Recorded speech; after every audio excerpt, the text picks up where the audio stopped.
reste toujours Sophie Durocher. Alors, il y a quelques jours de ça, la semaine dernière ou peut-être celle d'avant, je vous avais parlé d'une dame qui fait du moulage de vulve. J'en avais parlé aussi avec mon collègue Benoît Dutrisac. Pourquoi? Parce que, dans une émission à Télé-Québec, l'animatrice Rosémée Autonté-Morin s'était fait faire justement un moulage de la vulve. Et la personne qui a procédé à ce moulage de vulve s'appelle Valérie Auclair. Et elle m'a contactée cette semaine en disant, écoutez, Madame Durocher, je pense qu'il y a beaucoup de mésinformations, beaucoup d'incompréhension par rapport à ce que c'est réellement un moulage de vulve. J'aimerais ça vous en parler.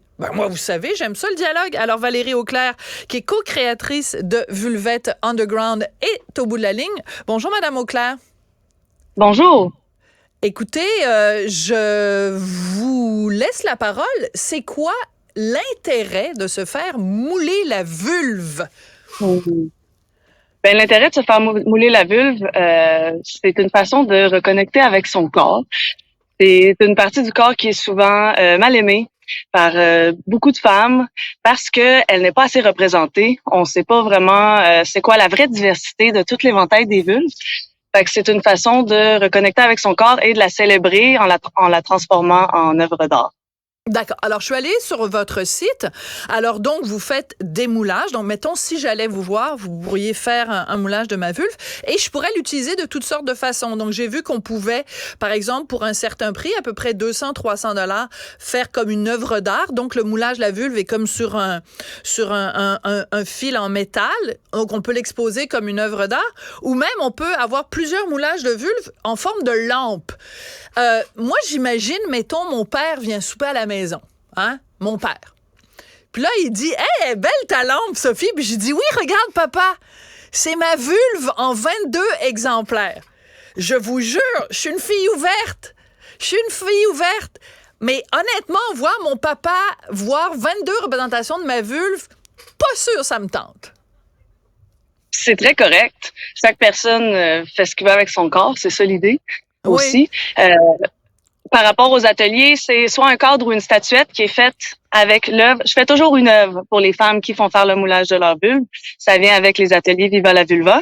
Puis, pour ce qui est de montrer notre œuvre, on choisit à qui on la montre. Ça dépend de chacune. Moi, mon père, ça fait longtemps qu'il a dû passer par là. Puis, ça l'a tranquillement, pas vite. Il a compris le message. Puis, sans vouloir trop la regarder, il me laisse créer ça pour les femmes.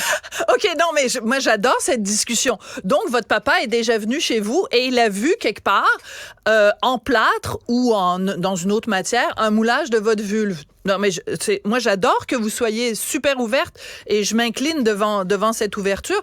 Et votre papa, donc, il était correct avec ça? Il était mal à l'aise, évidemment. Ça y a pris plusieurs années avant d'être capable de me parler de mes projets puis de juste dire le mot vulve. Et c'est ça l'intérêt de faire les ateliers, démocratiser la vulve, parce que même le mot est tabou. Mais ça, je suis d'accord avec vous. Ça, on va être sur la même longueur d'onde. Moi, les gens qui disent le oui-oui, le wa-wa, le ouin-ouin, la zigounette, non. Les garçons, ils ont un pénis, les filles ont une vulve, on a un clitoris qui est absolument magnifique, on a des petites lèvres, on a des grosses lèvres. Utilisons les vrais mots, bordel de merde. Ouais, complètement. Oui. Bon, là, on est tout à fait d'accord là-dessus. À un moment donné, dans le texte que vous m'avez envoyé, d'ailleurs, je vous salue, parce que moi, je trouve ça très bien, les gens qui m'écrivent directement pour entamer un dialogue, parce que je pense que le dialogue, c'est ça qui est constructif dans la société. Vous avez utilisé le mot yoni, Y-O-N-I. Je vous avoue mon ignorance totale de ce qu'est. Je sais ce que c'est une vulve, un yoni. Faites mon éducation. La yoni, c'est un mot en sanskrit qui désigne l'ensemble des organes reproducteurs féminins, autant l'utérus, la vulve, le vagin. Puis, sa définition, c'est vraiment la matrice, l'origine du monde, la grande créatrice. Fait que ça a une signification très positive. D'accord. L'origine du monde, vous voulez, évidemment, c'est comme un petit clin d'œil à Courbet puis son œuvre absolument extraordinaire. Parlez-moi de la réaction. C'est-à-dire qu'est-ce qu'il y a des femmes, par exemple, qui sont très gênées, qui trouvent que leur vulve est pas belle ou que ça sent pas bon, parce qu'on le sait, des fois ça arrive, et qui, après avoir fait l'atelier avec vous, changent leur attitude ou changent leur amour d'elles-mêmes? En général, c'est toujours quelque chose comme ça qui se produit. Souvent, les femmes, c'est transformateur pour elles d'avoir un deuxième regard sur leur vulve parce que, tu sais, on sait, on peut se regarder avec un miroir, mais quand notre vulve est transformée en œuvre, ça nous permet d'avoir de la distance puis d'avoir un regard extérieur qui nous permet de la trouver belle.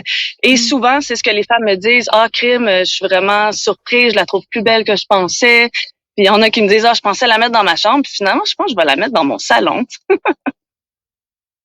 Pourquoi pas? Est-ce que c'est payant pour vous, votre métier de, je sais pas, mouleuse de vulve? Pour l'instant, non. Pour l'instant, j'en vis pas encore tout à fait. Mais ça s'en vient. Là, je prépare à mon retour au printemps une nouvelle tournée Viva la Vulva. Et je suis en train de concevoir un kit de rituel de moulage de vulve maison. Les femmes vont pouvoir se mouler la vulve elles-mêmes ou le faire à deux pour celles qui ont envie de vivre l'expérience de façon plus personnelle. D'accord. Alors, on comprend bien. Donc, vous mettez pas du plâtre directement sur la vulve. Donc, la première étape, c'est quoi? C'est de l'alginate qu'on utilise. L'alginate, c'est un produit à base d'algues marines que les dentistes utilisent depuis plus de 50 ans. Fait que c'est sécuritaire à utiliser sur les muqueuses. On met l'alginate, ça prend toutes les empreintes, les grains de la peau, c'est vraiment précis.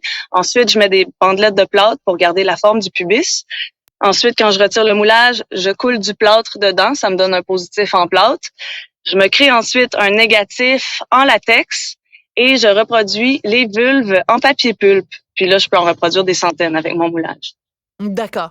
Moi, tout ce qui est célébration de la féminité, reconnaissance de la féminité, tout ce qui contribue à donner aux femmes plus de confiance en elles, j'embarque à l'os parce que je me désole très souvent de voir que ce soit des collègues, que ce soit des amis, que ce soit des proches qui manquent de confiance en elles. Selon moi, c'est le plus gros problème de la femme en 2023.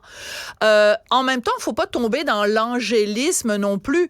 Après tout, la vulve, c'est comme le doigt ou le bout du nez. Là. C'est pas une affaire extraterrestre non plus. Là. On n'est pas en contact avec Gaïa juste parce qu'on a une vulve entre les deux jambes. Là.